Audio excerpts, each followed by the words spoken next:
Las opiniones expresadas en este programa son responsabilidad de quienes las emiten y no reflejan la posición del canal del Congreso. Bienvenidos a Vértice Internacional, soy Rina Musali, qué gusto saber que me acompañan en este programa que analiza el acontecer internacional y sus impactos para México. El día de hoy vamos a poner nuestra mirada en la creación del Escudo de las Américas, un nuevo marco de cooperación en materia de seguridad hemisférica para combatir el narcotráfico y el crimen organizado transnacional, una iniciativa liderada por Washington y suscrita por 12 países de América Latina. Nos preguntamos en el programa de hoy sobre los alcances, los objetivos y las implicaciones de militarizar la lucha en contra de las drogas, sobre la dimensión geopolítica del crimen organizado transnacional, el nombramiento de Kristi Noem como la nueva enviada especial del Escudo de las Américas y sobre la exclusión de México, Brasil y Colombia de esta iniciativa, 3 países que en su conjunto suman más del 60% del PIB regional. Les pido por favor que me acompañen.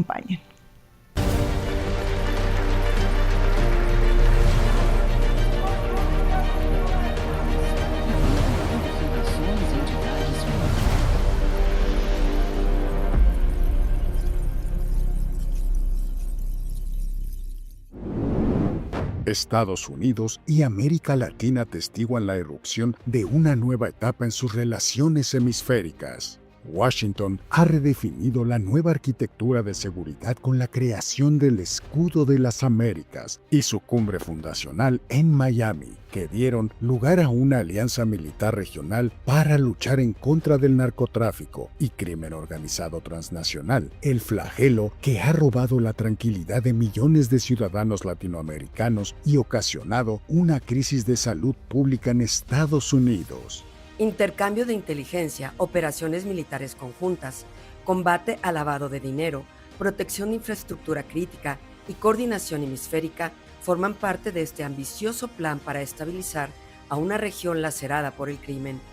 Con este nuevo enfoque, los cárteles que operan en el hemisferio deberán de ser tratados con poder duro, fuerza letal y la misma implacabilidad con la que operan Al-Qaeda y el Estado Islámico, según lo advertido por Stephen Miller, subjefe de gabinete y asesor de seguridad interior del presidente Trump. Las relaciones de Estados Unidos con América Latina han sufrido un giro significativo con la creación del Escudo de las Américas, un paraguas político y militar para coordinar acciones regionales en contra del narcotráfico y el crimen organizado transnacional. Para hablar de este tema tan importante y de gran actualidad, nos acompañan desde el Colegio Nacional, la Casa del Saber, en el corazón del Centro Histórico de la Ciudad de México, el embajador Eduardo Ibarrola. Él es embajador eminente en retiro y ex jefe de Cancillería de la Embajada de México en Estados Unidos. Bienvenido, embajador. Gracias. Nos acompaña también Gabriel Lorenz Federsen, él es experto en seguridad internacional y geopolítica global. Bienvenido, Gabriel. Muchas gracias. Y está con nosotros también Alberto Guerrero Baena, él es consultor jurídico, bueno, sobre todo especializado en materia de seguridad, justicia y también policía. ¿Es correcto, Alberto? Muchísimas gracias, Reina. Gusto darme. Embajador, en medio de la guerra de Irán y de este caos regional en Medio Oriente, a Trump no le importó e invitó a varios países de América Latina y organizó la cumbre de Miami para dar creación al Escudo de las Américas. Pero, ¿cuál es el mensaje político que le da Trump a América Latina con esta creación de una alianza militar anticarteles? Bueno, desde hace tiempo está el presidente Trump con el tema de la lucha en contra del narcotráfico. O sea, no es nuevo. Claro. Ya desde su primera etapa lo señaló. Y lo que pudiera parecer que es algo, digamos, actual, es ya la insistencia en tener una cooperación militar en contra del narcotráfico. A mí me tocó participar en otras épocas en esta cuestión de la lucha contra la delincuencia organizada transnacional. Y ciertamente el énfasis se hacía en la lucha, pero a cargo de las organizaciones policíacas civiles, sobre todo con una preocupación central en el respeto a los derechos humanos. De manera que ahora ya abiertamente la cooperación militar con las autoridades militares, supongo yo, de Estados Unidos, como será ahora este llamado escudo, pues implica un cambio que para mí me parece bastante importante. Claro.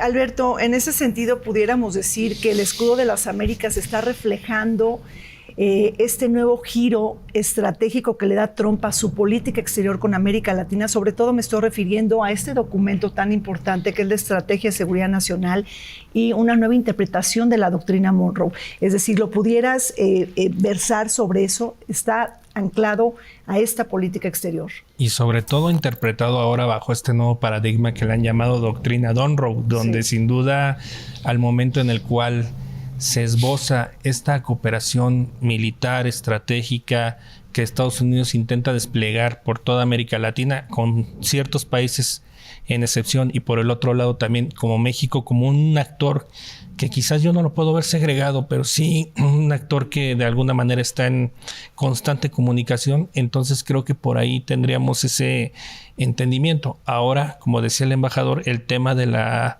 parte militar. Es bien importante sostener esta circunstancia de la cooperación, tomando en cuenta que en México se le han dado mayores atribuciones a la Sedena, en algún otro momento se le dio a la Marina, pero todo bajo la coordinación de un gabinete de seguridad, y tomando en cuenta también que la lucha que esbozan desde la estrategia de seguridad estadounidense con todo este fenómeno del escudo, del SHIELD, que me suena mucho a una estrategia cinematográfica, sin duda, demuestra que al final tiene que haber cooperación entre todas las agencias, la DEA, la CIA, otras agencias internacionales, el Homeland Security, que de alguna manera es un gabinete de seguridad intersectorial en Estados Unidos, en coordinación con, primero en México, coordinación con su par mexicano, y ahora con el SHIELD, obviamente viéndolo desde otra perspectiva, ya donde se interviene de manera directa. A ver, entonces, en otras palabras, creo que vale la pena reafirmar lo que está diciendo el embajador y también Alberto. Gabriel, esto ya no es un tema de policías ni de seguridad interna, esto es un tema de fuerzas militares y de seguridad regional. Correcto. De hecho, Trump hizo el llamado a utilizar la fuerza militar letal. No, así lo dijo tal cual con sus palabras durante la reunión en Doral. A mí me llama mucho la atención que es un cambio súper interesante, porque durante las últimas 2 décadas Estados Unidos había hecho un llamado a los distintos países de América Latina a que utilizaran sus fuerzas policíacas e inteligencia policíaca para ir en contra de los grupos delictivos. México es un gran ejemplo de ello, ¿no? Y ahora se torna, da una vuelta de 180 grados y dice, bueno, los policías ya no, vámonos con el ejército. Y no solamente con el ejército, sino un llamado al uso de la fuerza letal en contra de los integrantes de los grupos delictivos en toda la región. Pero cuando hablamos del ejército, ¿por qué Trump tiene esa mirada estratégica? Pensando también un poco en Stephen Miller. Es decir, ¿por qué etiquetarlos como narcoterroristas al narcotráfico? Precisamente porque hay una nueva dimensión del narcotráfico. Es decir, son menos drogas y una enorme diversificación de actividades. Embajador, tenemos que entender ya el narcotráfico en otra dimensión. Bueno, eso es evidente. Creo que estas organizaciones criminales muy poderosas y con armamento también muy poderoso, lo cual explica obviamente la actuación más activa de las Fuerzas Armadas, son organizaciones territoriales, están dedicadas a la comisión y control de todo tipo de actividades delictivas que van desde luego con el narcotráfico, pero que llegan incluso a delitos que pudieran parecer menores, pero que están bajo el control de ellos. Tráfico de personas, trata de seres humanos, obviamente la extorsión, que es muy importante. Los secuestros han bajado en México, pero la extorsión ha sido tremenda y ahí están metidos estas organizaciones criminales. En la migración también. En la migración, sí, lo que comentaba. Y esto obviamente es muy, muy significativo porque son organizaciones muy poderosas. A mí me tocó participar en los temas de narcotráfico y delincuencia organizada en los años 90 a fines, y ya se tenía en México el invaluable apoyo de las Fuerzas Armadas. O sea, no es la primera vez que en México participan las Fuerzas Armadas. Y obviamente esa participación de las Fuerzas Armadas era en apoyo de las instituciones civiles, pero era un apoyo fundamental. Sin él no se hubiera podido tener el desarrollo que se ha tenido. Pero ahora, obviamente, con la Guardia Nacional y demás, hay una participación mucho más abierta de las Fuerzas Armadas. Claro. Alberto, me parece un poco exagerado, pero algunos analistas en materia de seguridad están hablando de que este escudo de las Américas posiblemente pudiera ser el principio de una OTAN latinoamericana. A grandes rasgos, ¿en dónde estarías viendo las similitudes y las grandes distancias? Yo creo que hacer esa similitud es muy aventurado, tomando en cuenta, desde mi punto de vista, factores importantes. Número uno, no están consideradas las mayores economías de este continente, caso concreto de Brasil, México. Se están contemplando economías muy menores. Los tratados son de intervención directa, no necesariamente hay una cooperación. Por el otro lado, un punto muy importante es que no todos los grupos del crimen organizado están diseminados de una forma muy directa en diferentes países. Ahora hay un nuevo concepto que se ha venido manejando, que es empresas criminales. ¿Por qué? Porque creo que al tener esta diversificación, Estados Unidos está viendo esta perspectiva de desdoble de inteligencia de Fuerzas Armadas, que quizás en países como Brasil, México, Colombia, ya no podría hacerlo de una manera tan directa, pero como sucede, por ejemplo, en la OTAN. En el caso de los otros países, pues sí hay una posibilidad. El caso concreto de Ecuador sin duda nos menciona esta parte. Entonces creo que estas similitudes para mí no forman parte de este imaginario, sino más bien son temas que se tienen que ir afinando paso a paso, pero que sin duda deberían de estar sentados a la mesa todos para establecer una estrategia. Pero entonces, Gabriel, no es un tratado el escudo de las Américas, no tiene un artículo 5 como la OTAN, y eso definitivamente nos aleja de una OTAN latinoamericana. ¿Cómo lo estás viendo? Correcto. De hecho, no hay un mecanismo permanente. Eso lo que quiere decir es que no se constituye como un tratado. Y una de las grandes interrogantes al respecto de esta cumbre es, bueno, exactamente cómo va a funcionar, durante cuánto tiempo, qué organizaciones van a estar involucradas, qué agencias gubernamentales van a participar, ¿no? Trump dijo que iba a ser the whole government, es decir, que iba a ser un esfuerzo de todo el gobierno en su conjunto, liderado por las Fuerzas Armadas de los distintos países, específicamente por Estados Unidos. Pero hay incertidumbre al respecto de cuáles son los alcances específicos, cómo operarlo, cómo aterrizarlo, ¿no? Exacto, justamente, embajador, ¿en dónde están las acciones concretas? Es decir, ¿de qué? Cuando hablamos del escudo de las Américas, ¿qué nos tenemos que imaginar? ¿Operaciones conjuntas militares? ¿Cooperación en materia de inteligencia?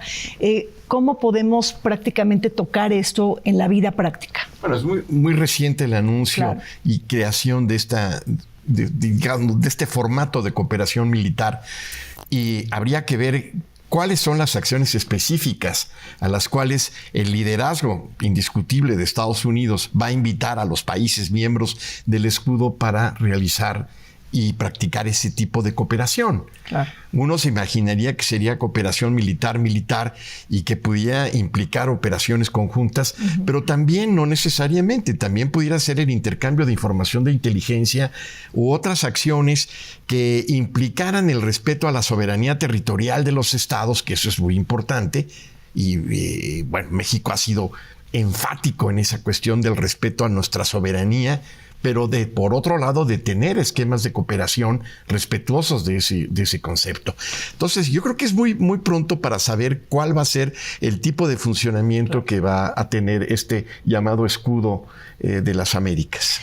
Ahora, este escudo de las Américas, Gabriel, Alberto, ¿tiene algún precedente histórico en América Latina? Por ejemplo, ¿alguna similitud con el TIAR?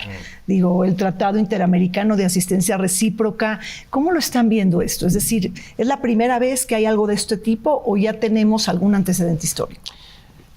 Quizás mucha gente o muchos conocedores aludieran a la iniciativa Mérida, que también es un tema que se ha venido señalando, al Plan Colombia, pero que pues implicaba nada más la intervención coyuntural en algunos aspectos. Lo que comentaba el embajador, intercambio de información, inteligencia, capacitación. En este sentido, este escudo no está desde mi óptica, no está reflejando todas esas perspectivas, porque únicamente se está centrando en una visión punitiva, una persecución. no hay un esquema donde abiertamente Estados Unidos esté tratando de establecer esta cooperación en los rubros que mencioné con los otros países. Digo, al final es un aspecto netamente coyuntural. Yo lo veo así, en una coyuntura de cada país, cada región, su política delictiva, cómo está y cómo Estados Unidos llegará a fortalecer o en todo caso a absorber esa parte. Sí, estoy de acuerdo, pero a ver, Gabriel, es una cuestión coyuntural, pero por otro lado ya no podemos hablar del crimen organizado como un fenómeno aislado, sino simplemente ya estamos hablando de un fenómeno geopolítico. Es decir, ¿en qué medida se cruza prácticamente esa barrera de convertirse ya en un fenómeno geopolítico? Hay que tener en cuenta que por lo menos el cártel Jalisco Nueva Generación y el cártel de Sinaloa tienen presencia multinacional y tienen alcances cuasi globales. Durante la historia reciente, este tipo de grupos delictivos con ese tipo de alcance no se habían presentado. Y probablemente podríamos hacer el argumento que durante los últimos 10 o 20 años, estos grupos delictivos, además de buscar diversificar sus acciones ilícitas, han buscado hacer presión a niveles municipal y estatal principalmente en distintos países, México siendo un ejemplo de ello, para poder modificar política pública a su conveniencia. Y es entonces donde se pierde la línea de si en realidad están actuando para obtener dinero, están actuando para poder interferir en la política y volverse entonces un fenómeno de preocupación política también. Yo creo que esa es parte, por lo menos, de la visión de Trump. Pero también se complejiza muchísimo cuando los carteles de alguna manera pueden estar inclinando la balanza geopolítica al meterse a apoyar a amigos o adversarios de Estados Unidos. Esa es la gran preocupación también, embajador. Bueno, sí, y además el tema de las alianzas, ¿no? No debemos olvidar que desde principios del siglo XXI se llevó a cabo una conferencia muy importante en Palermo, de la cual resultó un tratado internacional que refleja desde esa época la preocupación mundial por la delincuencia transnacional organizada. Me refiero a la Convención de Palermo. Y esa convención, que fue prácticamente universal, participaron todos los países, obviamente de una manera muy activa Estados Unidos, dio todas las bases estructurales, jurídicas, para que todos los estados tuviesen instrumentos y herramientas especiales para combatir a la delincuencia organizada, a la delincuencia transnacional, con instrumentos como el control del envío de drogas, el control de las armas, las entregas vigiladas, la incorporación de agentes de la ley incrustados en organizaciones criminales, una serie de instrumentos que ahí están y están previstos en ese tratado internacional, que ese sí es un tratado vinculante. Claro, ese sí es un tratado vinculante, no el escudo de las Américas.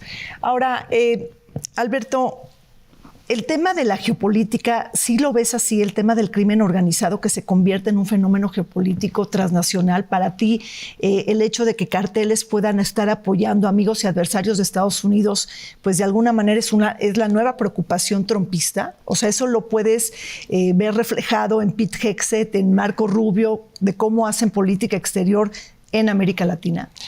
Yo creo que sería una preocupación que tendría que ser global, ¿no? Sobre todo tomando en cuenta un aspecto muy importante. Hay un concepto que se maneja que es la gobernanza criminal, que es donde de alguna manera el crimen organizado o estas empresas criminales se infiltran en prácticamente todas las estructuras. Ya lo mencionaba en el tema de las estructuras municipales, estatales y federales.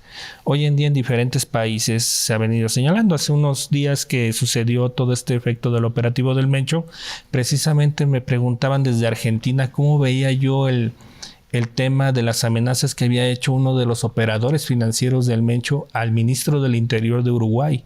Sobre todo había amenazado con ejecutarlo si no ejecutaba algunas situaciones de carácter financiero en la política interna del Uruguay. Entonces, ahí es donde precisamente viene esa preocupación por tratar de eliminar este tipo de de grupos que se han extendido, como el señor Gabriel, el tema de la globalización que han tenido, estas alianzas que tienen con cárteles rusos, con el tema de las armas, que también México ha combatido mucho ese tema con litigios que se han llevado desde el sexenio pasado en contra de las armerías estadounidenses, que también forma parte de este entramado y que sin duda muestra que no necesariamente tenemos un problema local, tenemos un problema global, pero que tendría que tener no solamente un escudo de las Américas, sino tendría que abordarse desde una perspectiva mundial.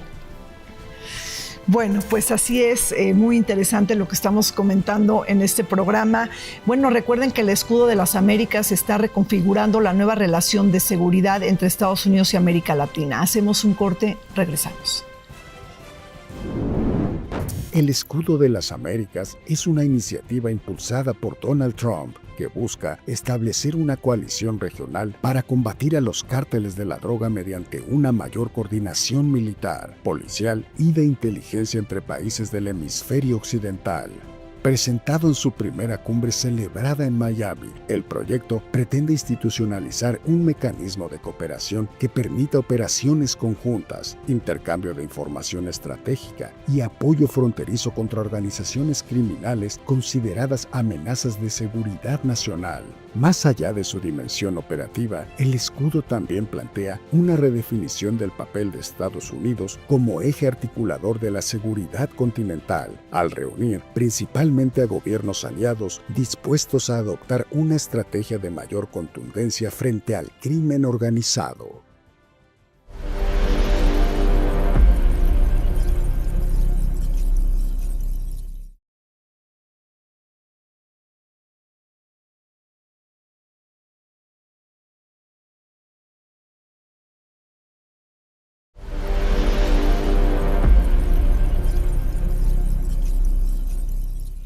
El crimen organizado transnacional es considerado como una amenaza a la seguridad nacional de Estados Unidos y la mayor prioridad del hemisferio occidental conforme a la nueva estrategia de seguridad nacional adoptada por Trump en su segundo mandato y la reinterpretación a la doctrina Monroe orientada a reducir la presencia de fuerzas extracontinentales en América Latina y frenar la expansión de China y Rusia en infraestructura crítica, telecomunicaciones, energía y puertos. En este contexto, la migración irregular, el crimen transnacional y el narcotráfico son considerados amenazas directas a la seguridad nacional de Estados Unidos, particularmente por el tráfico de fentanilo y otras drogas sintéticas, lo que ha llevado a que más de una docena de grupos latinoamericanos sean designados organizaciones terroristas extranjeras. De este modo, la creación del Escudo de las Américas configura un nuevo entorno de seguridad hemisférica del que quedan excluidos México, Brasil y Colombia.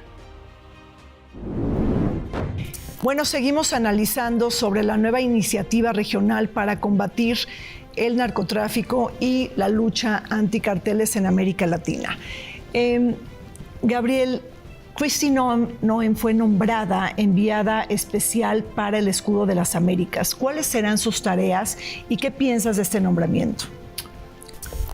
Yo creo que Trump eligió uno de los rostros más duros del ala republicana, si lo queremos ver así.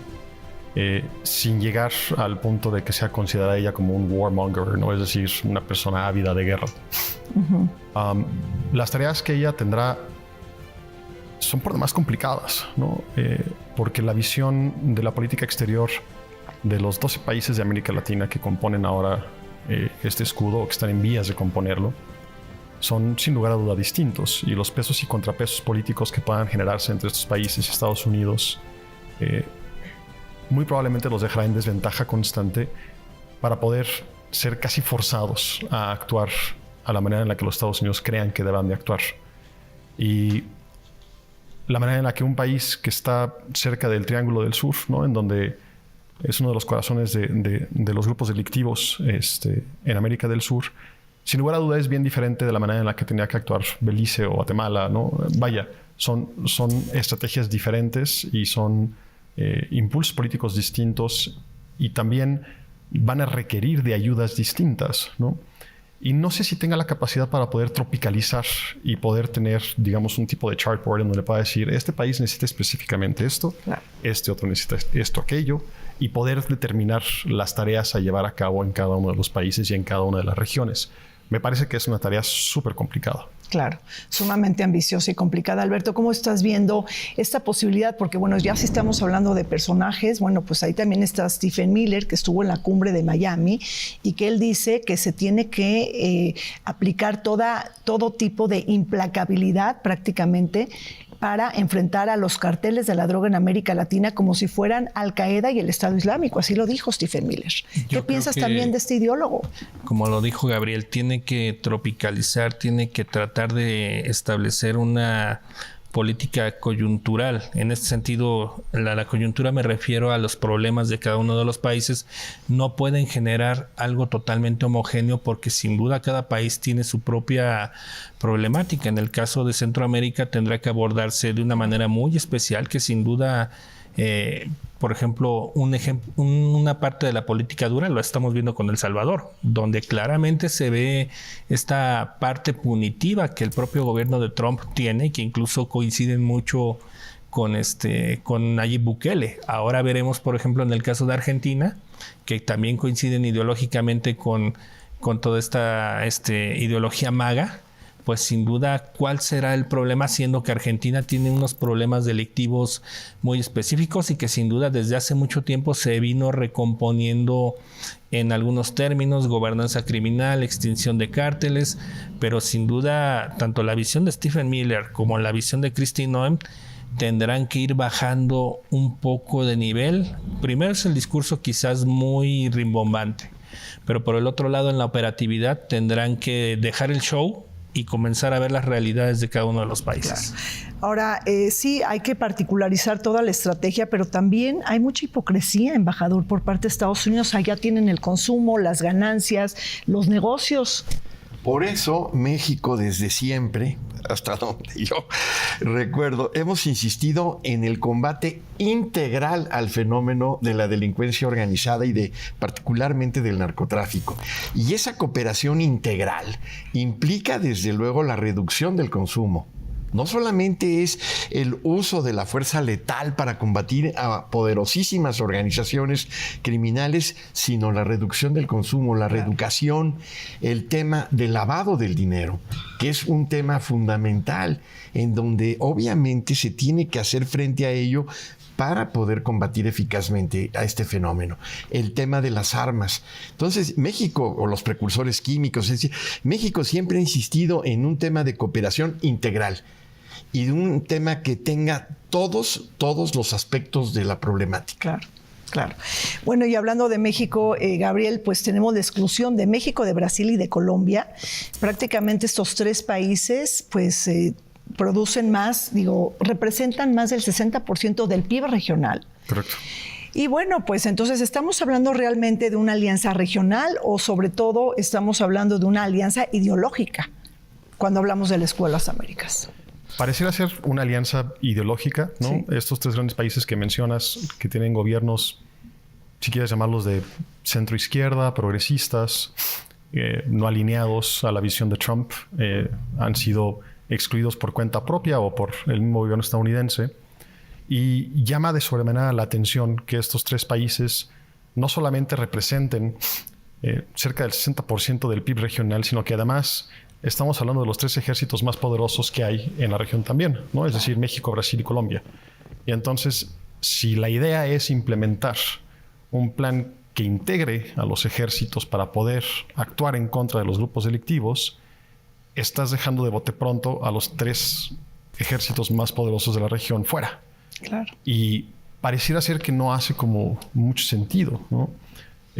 O al menos pareciera que no podría llegar al éxito esperado si no se incluyen a estos tres países o si no hay un deseo por parte de México, Colombia y Brasil de decir vamos a entrarle también, ¿no? Y tal vez habría que cambiar un poco los términos y las condiciones. Sí. ¿No? Pero tú crees, por ejemplo, que ahora que vienen elecciones en Colombia, en mayo y luego tenemos una segunda vuelta electoral, si gana la derecha, pudiera incluirse Colombia dentro de la Escuela de las Américas? Yo creo que probablemente sí. Colombia se ha caracterizado por cuando tiene gobiernos de derecha, ser bastante alineados con los Estados Unidos. Y no solamente eso, pedir la intervención o la ayuda. Pues el Plan Colombia, El Plan Colombia, ¿no? Claro. Entonces, no sería la primera vez que lo hicieran. A mí no me sorprendería que, pasadas las elecciones, si es que ganara la derecha, Colombia buscara integrarse de alguna manera u otra. O Trump mismo le llamara directamente y le dijera, vente, ¿no? Claro. Participa. Claro. Oye, y Alberto, ¿el escudo de las Américas, desde tu punto de vista, puede ser un preámbulo para una intervención militar de Estados Unidos en México? Yo no lo veo posible todavía, porque al final de cuentas, amén también de, como lo mencionaba, en esta tradición de soberanía y de defensa de la política propia por parte del gobierno mexicano, sin duda creo que la relación en materia de seguridad, independientemente de lo del escudo, independientemente de los problemas que se han suscitado de manera ideológica, estos encontronazos entre el gobierno de México y Estados Unidos, hay un buen entendimiento por parte de las autoridades en materia de seguridad. El Ejército, la Marina, el propio secretario de Seguridad y Protección Ciudadana, que es muy bien visto por parte de la autoridad estadounidense y con el cual han tenido entendimiento. Entonces, yo creo que parte de este show, porque yo le llamo show, se ha montado un espectáculo alrededor del escudo de las Américas, y que creo que la relación en materia de seguridad con México se cuece también aparte, al igual que con Brasil, igual que con Colombia en su momento. Creo que se cuece aparte, que sí tendrían que implementarse algunos candados, y yo he insistido mucho en escritos, en artículos, en materia de un tratado bilateral formalizado, con sus candados, con su esquema de cooperación. Ahí esboza uno el tema precisamente de que no necesariamente la intervención tiene que ser militar, puede ser una intervención proactiva con información, cuestión que en algún momento se ha venido desdoblando, pero de manera muy informal. Pero a ver, aquí el hecho es importante. Si viene una intervención militar de Estados Unidos a México, bueno, sería no solamente atribuida a Estados Unidos, sino dentro del paraguas del escudo de las Américas. Gabriel, eso es lo que te quiero preguntar, porque entonces eso sí cambia. Es decir, sería una acción respaldada quizá por algunos países de América Latina en un caso hipotético de pasar, digo, porque hay que rechazar, por supuesto, bajo todo tipo de modalidades de una intervención militar de Estados Unidos, pero el escudo de las Américas cambiaría ese sentido, ese acercamiento. No creo. Ok. Tampoco creo que los Estados Unidos tengan la necesidad de hacer una intervención militar. Claro. ¿No? Es decir, la cantidad de agentes estadounidenses que hay en el país, reconocidos por el país mismo, ¿no? Y la cantidad de información y de cooperación que existe a nivel de trabajo es tal que creo que no sería necesaria una intervención de esa índole. Es más, creo que esa intervención echaría a perder el trabajo que distintas agencias estadounidenses han logrado llevar a cabo en México desde hace más de 40 años, ¿no? Entonces no creo que sea necesario. Ahora, embajador, cuando México no está en el escudo de las Américas, pues es un golpe para el país, es decir, dejamos de dialogar, nos estrecha nuestro margen de negociación, es decir, finalmente, bueno, pues perdemos influencia. No lo creo. Okay. Difiero completamente, Rina. Yo siento que entre México y Estados Unidos, para esta cooperación en contra de la delincuencia transnacional, hay bases muy sólidas, existe una continua conversación, un continuo intercambio de información y una gran cooperación que se está dando todo el tiempo.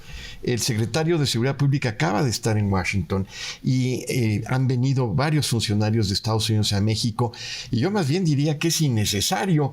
Yo más bien diría que no nos invitaron porque precisamente tenemos una situación especial con Estados Unidos. Tenemos un andamiaje especial para ello. Ahora, francamente me parece que es impensable que Estados Unidos interviniera militarmente, y menos apoyado por otros países de América Latina. Eso no se va a dar, o no, estoy convencido de que eso no se va a dar, y tenemos que tener obviamente presente nuestra historia y todo lo que culturalmente significa para México el tener obviamente la exigencia de respeto de nuestra soberanía territorial, y por otro lado de cooperación, pero sin perder el que cada quien manda en su propia casa. Claro. Curiosamente, México sí mandó al ejército mexicano a Estados Unidos cuando el famoso huracán, que entraron las tropas mexicanas para dar alimentación en San Antonio a una gran cantidad de personas que habían perdido todo. Y fue una cosa impresionante. Yo estaba en la embajada en Washington y fue un fenómeno de aceptación de la cooperación militar realmente muy positivo. Que el ejército mexicano entrara en camiones del ejército con uniformes y entrara precisamente a ayudar y apoyar a todos los damnificados. Claro. Entonces ha sido al revés. Sí, ha sido al revés. Y habría como dicen, habría un efecto completamente contraproducente en contra de los intereses de Estados Unidos. Alberto, pero bueno, y este escudo de las Américas, sabemos que está anclado al tema de la seguridad, pero cobra también importancia en un momento en donde iniciaron las negociaciones, la revisión del TEMEC, pudieran impactar prácticamente en las negociaciones comerciales, en el ambiente político, por así decirlo. Yo creo que como ya empezaron las negociaciones formalmente, yo creo que no impactaría tanto, porque la relación trilateral, en este caso con Estados Unidos y Canadá, está muy fortalecida. Aquí la única certidumbre que necesitan tanto Canadá como Estados Unidos es el que México tenga la suficiente seguridad para garantizar la inversión. Por el otro lado, la certidumbre jurídica, que también es un tema bastante polémico que tenemos hoy en día.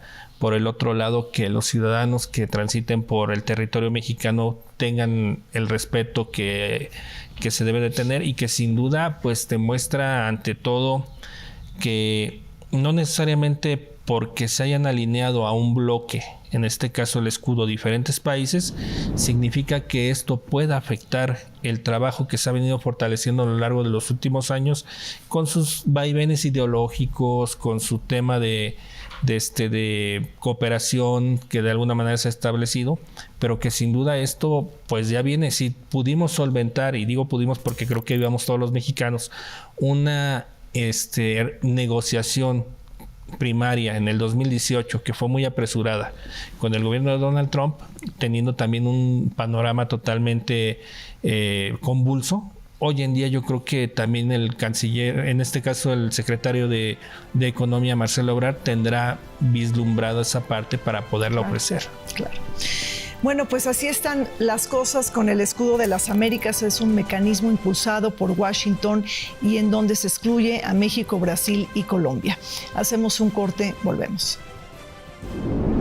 En el marco del lanzamiento del Shield of the Americas, Donald Trump designó a Kristi Noem como enviada especial, encargada de coordinar el diálogo con los países participantes y de impulsar la implementación de los acuerdos alcanzados en la Cumbre de Miami.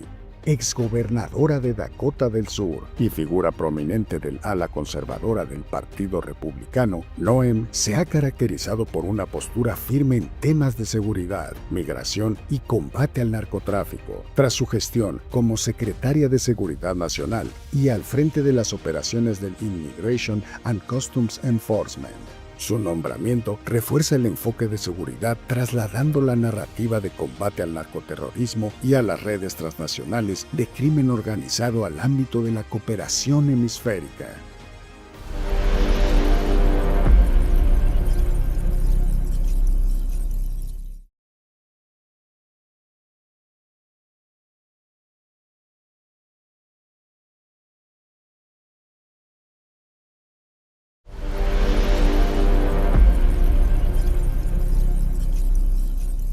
Kristi Noem, exgobernadora de Dakota del Sur y exsecretaria de Seguridad Nacional de Trump, en su segundo mandato fue nombrada enviada especial para el escudo de las Américas, a propósito de crear una coalición militar para combatir el narcotráfico e impulsar la paz mediante la fuerza de cara a las amenazas que se enfrentan en el hemisferio occidental. Si bien la ausencia de México, Brasil y Colombia se debió principalmente a diferencias ideológicas y políticas, su exclusión ha llevado a cuestionar la efectividad de esta iniciativa para abordar el narcotráfico, pues estos tres países son actores clave en las rutas del narcotráfico, producción y tránsito de drogas, capacidades militares de inteligencia, además de representar más de la mitad de la población y economía latinoamericana. Bueno, pues continuamos analizando el escudo de las Américas, un punto de inflexión en la relación de seguridad entre Estados Unidos y América Latina. Gabriel, Brasil fue excluido del escudo de las Américas. Estamos hablando de la primera economía de América Latina. Y bueno, ¿cómo reacciona Lula da Silva frente a esta iniciativa? Es decir, un momento en donde Brasil, bueno, pues queda aislado de esta iniciativa. Yo creo que la reacción de Lula, la no mostrada, fue parcialmente de agradecimiento. Es decir, qué bueno que no me incluyan en todo este asunto. A mí déjenme en paz. De por sí, culturalmente hablando, siempre ha habido una diferencia con Brasil, ¿no? Sí. Brasil tiene varios problemas bien interesantes que tiene que resolver por cuenta propia. Tiene también grupos delictivos bastante poderosos y han ido en un camino en donde han buscado resolver temas de pobreza, temas de delincuencia común y temas de delincuencia organizada que cada vez absorbe más a la delincuencia común. Y han tenido resultados mixtos, ¿no? También ha tenido mucho que ver el cambio de gobiernos progresistas hacia gobiernos más conservadores que han cambiado en los últimos 15 años las estrategias de cómo atacar estas problemáticas de forma drástica. Y el hecho de que un país tercero como Estados Unidos les venga a decir qué es lo que tienen que hacer ahora no es bien recibido, claro, ¿no? Y el discurso de Lula es muy semejante al de Claudia Sheinbaum, ¿no? Es déjenos nosotros resolver nuestros problemas, participamos con ustedes en otra serie de actividades, exportamos motores, exportamos partes, exportamos de la industria aeronáutica, etcétera, ¿no? Pero déjennos a nosotros resolver nuestros problemas de manera interna. Yo no creo que el acercamiento sea el correcto, ¿no? Un problema internacional tiene que resolverse de manera internacional. Si hay un problema entre dos naciones, estas dos naciones tienen que cooperar para poder resolver el problema. No se puede resolver de un lado nada más porque queda latente en el otro. Claro. Pero bueno. No es bueno, pero también tenemos elecciones, Alberto, en Brasil este año, ¿no? De alguna manera ahí está Lula da Silva, que busca la reelección, y al parecer está el hijo de Jair Bolsonaro, que de alguna manera también está presionando, ¿no? Para, bueno, será el candidato. Y bueno, si gana, entonces la derecha en Brasil pudiera también en algún momento pues incluirse dentro de este escudo de las Américas. ¿Cómo lo ves? Está igual que en Colombia, varios países que tienen este fenómeno de electoral encima. Sin duda el viraje puede ser bien complejo porque al final, como lo mencionó Gabriel, se establecen estrategias de un modo u otro y sin duda Estados Unidos sigue prevaleciendo y Estados Unidos no modifica su presencia ni en todo caso su política. Ellos, aún siendo demócratas o republicanos, mantienen una línea sin duda en la cual viene la actuación, y en este caso constituyéndose como este protector de las Américas, como lo ha venido desdoblando en esta última época. Sin duda Brasil tendrá que verificar, por principio de cuentas, en todo caso, la política de seguridad que lleva. Ya los problemas internos los mencionó Gabriel, que son muy fuertes, que sin duda forman parte de esta política interna a resolver, pero que de entrada prevalece la misma situación Colombia, México, y que sin duda te muestra que no necesariamente tienes que estar alineado ideológicamente para poder cooperar. Claro. Que ese es el grave problema, que por ejemplo los otros países que están alineados al escudo se están acogiendo bajo un amparo que es el financiamiento, la tecnología que les vaya a proveer Estados Unidos, cuestión que en México, Brasil y por el otro lado Colombia han venido desarrollando ya desde hace casi 40 años. Claro. Ahora, y hablando de Colombia, embajador, bueno, pues excluye a Colombia, pero es el único socio global de la OTAN. Y además está prescindiendo de toda la experiencia que tiene Colombia en el combate al narcotráfico. Colombia tiene una larga historia de cooperación con Estados Unidos en materia de narcotráfico. Sigue siendo el proveedor fundamental de, sobre todo, por ejemplo, de la cocaína. Y en ese sentido, Colombia tiene una relación especial con Estados Unidos. Y yo creo que la va a seguir teniendo. La va a seguir teniendo independientemente de los resultados electorales que vaya a haber en el futuro próximo. Claro. Ahora, pero ¿tú crees, por ejemplo, Eduardo, que la exclusión de México, de Brasil y de Colombia, pues también es un incentivo para estos tres países de diversificar sus alianzas geopolíticas con China y con Rusia, que es precisamente algo que quiere evitar Trump? O sea, puede ser como un efecto colateral de este escudo de las Américas en donde se excluye a estos países. Yo no lo vería por ahí. En primer lugar, porque nosotros tenemos una relación de carácter comercial con Estados Unidos muy intensa, claro, con el tratado correspondiente. Y veo que sí, México tiene relaciones con China, como también las tiene con Rusia, pero de ninguna manera, bueno, con Rusia es mucho menos intensa que la que hay con China en términos de inversiones, pero yo creo que verdaderamente la situación de nuestra sociedad con Estados Unidos y con Canadá es intensa y es una relación que realmente está muy por encima de cualquier otra circunstancia que pudiera darse. Yo creo que lo del escudo, como alguien lo mencionó hace rato, tiene también mucho que ver con el financiamiento. Y en ese sentido, México y bueno, obviamente Brasil y Colombia, pues tenemos y hemos encontrado una tradición de financiamiento de las propias acciones de carácter de aplicación de la ley sin necesidad de que vengan de otro lado esos recursos. Claro. Entonces yo francamente pienso que no estamos en el escudo, pero estamos en una relación especial muy positiva con Estados Unidos.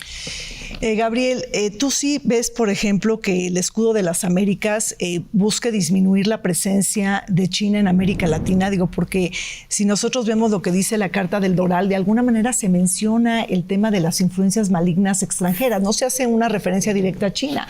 Pero digo, te lo pregunto porque entonces, pues esto de excluir a nuestros países, pues también de alguna manera es un incentivo para profundizar en estas relaciones, que es justo lo que quiere evitar Trump. ¿O cómo lo ves? Yo creo que Trump busca renovar la presencia de liderazgo de Estados Unidos en toda la región. No encuentro un ejemplo reciente de alguna administración estadounidense pasada que haya buscado lanzar un programa de esta índole o semejante para poder definir su liderazgo, ¿no? Es decir, yo el mensaje que entiendo es, aquí el que está soy yo, ¿no? Y el que pone las reglas del juego soy yo. Y los demás países que no son parte de América están bienvenidos a platicar, pero nada más, ¿no? Y de lejos se ven mejor. Yo sí creo que hay ese mensaje implícito de nosotros aquí somos los que vamos a establecer cómo se llevan a cabo las relaciones y nosotros somos el líder regional. Con respecto a lo que decía el embajador, me parece interesante recordar que durante la Guerra Fría, de todos los países de América, México era el único que tenía el beneplácito, entre comillas, de la CIA, para poder mantener y sostener relaciones con Cuba. Pero eso servía también a manera de obtener información en Estados Unidos de qué era lo que estaba pasando en la isla a través de agentes mexicanos. No debería de sorprendernos, ¿no?, que una estrategia semejante se llevara a cabo con México y probablemente con Brasil para poder entender cuál es la visión de los otros países y al mismo tiempo, ¿no?, digamos, imponer esta información México-Estados Unidos o Brasil-Estados Unidos. Oye, comentas Cuba, que ese es uno de los grandes temas que está presionando la agenda global, y conste que yo no compliqué el debate, lo complicaste tú, Gabriel, prácticamente. Digo, porque efectivamente si hay un caos, ¿no?, en Medio Oriente, esta guerra regional que prácticamente ya traemos la guerra en Irán, que está pues sacudiendo a la economía internacional, si se le complica a Trump, bueno, pues podría voltear a ver, digo, ya dijimos a México, pero también a Cuba. Alberto, ¿cómo la ves? No, y sin duda Cuba es fuente de información y de estrategia sumamente importante. Y tomando en cuenta estos vínculos que comentó Gabriel acertadamente, Cuba, inclusive Brasil, México, son países que tradicionalmente se han solidarizado de alguna manera con este país que es el enclave, la entrada al Golfo de México, y que por un lado es un ente sumamente estratégico por la relación histórica que ha mantenido con la entonces Unión Soviética, hoy Rusia, con China, el financiamiento que ha llegado de esos países para su tecnología, cultura, educación, y por el otro lado para los esquemas de inteligencia. Entonces, claro, de tomar a Cuba nos vuelve a modificar todo el panorama para entender que el escudo de las Américas, por un lado, alinea a países que van a estar al cobijo de un gran protector. Por el otro lado, la relación con los grandes capitales latinoamericanos, Brasil, México y Colombia, se mantiene intacta, pero muy aparte, pero también con ese beneplácito para poder obtener información. Claro. Entonces, América Latina también se puede convertir en un marco alternativo de la demostración del poder de Trump. Es decir, buscaría a lo mejor algunos éxitos rápidos, Trump, éxitos mediáticos, ¿no? Si se complica ya el tema en Medio Oriente. Gabriel, te quería yo preguntar prácticamente si lo que en el fondo estamos viendo también, digo, el escudo de las Américas como principal problemática que estamos analizando, pero si estás viendo una disputa de América Latina entre China y Estados Unidos. Yo nunca he percibido que la influencia china en América Latina sea comparable con la influencia de los Estados Unidos en América Latina. Bueno, pero Sudamérica es distinto. Sudamérica es un poco distinto, ¿no? Tiene sus asegúnes. Yo sí creo que es esta idea de voy a acertar mi poder, ¿no? Y voy a decir que ahora esta es mi zona de influencia. Como de nuevo no lo ha hecho desde hace por lo menos unos 30 años, ¿no? Antes la zona de influencia era hasta México, tal vez un poco más hacia el sur. Y la idea estadounidense es que México liderara el resto de la región. Cosa que se lo tomaron a bien 2, 3 gobiernos, pero esa idea de liderazgo mexicano internacional se perdió por lo menos desde el 2012, yo creo. ¿Estás de acuerdo, mi querido Eduardo? Ya tu última intervención, ya se nos está acabando el tiempo. Pero bueno, si tú ves de alguna manera una disputa por América Latina en la rivalidad estratégica entre China y Estados Unidos. A ver, sí hay una disputa entre Estados Unidos y China. Eso creo que es indiscutible. Y por otro lado, Estados Unidos ha declarado abiertamente que tiene ya en vigor su doctrina Monroe. En ese sentido, el liderazgo de Estados Unidos en América Latina se sigue consolidando. Pero como se ha señalado, lo ha tenido siempre. Y claro, la presencia de China tiene mucho que ver con la cuestión económica y financiera, porque los chinos están invirtiendo en una gran cantidad de áreas en América Latina que a lo mejor Estados Unidos ha descuidado en los últimos años y que a lo mejor Estados Unidos tendría que volver a llenar esos espacios.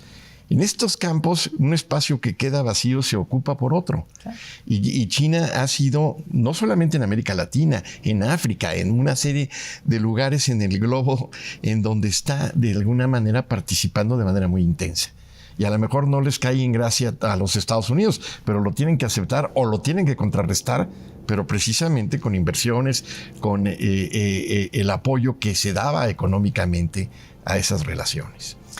Bueno, pues así es, no perdamos de vista en el segundo mandato trumpista la estrategia de seguridad nacional y la nueva interpretación de la doctrina Monroe de América para los americanos.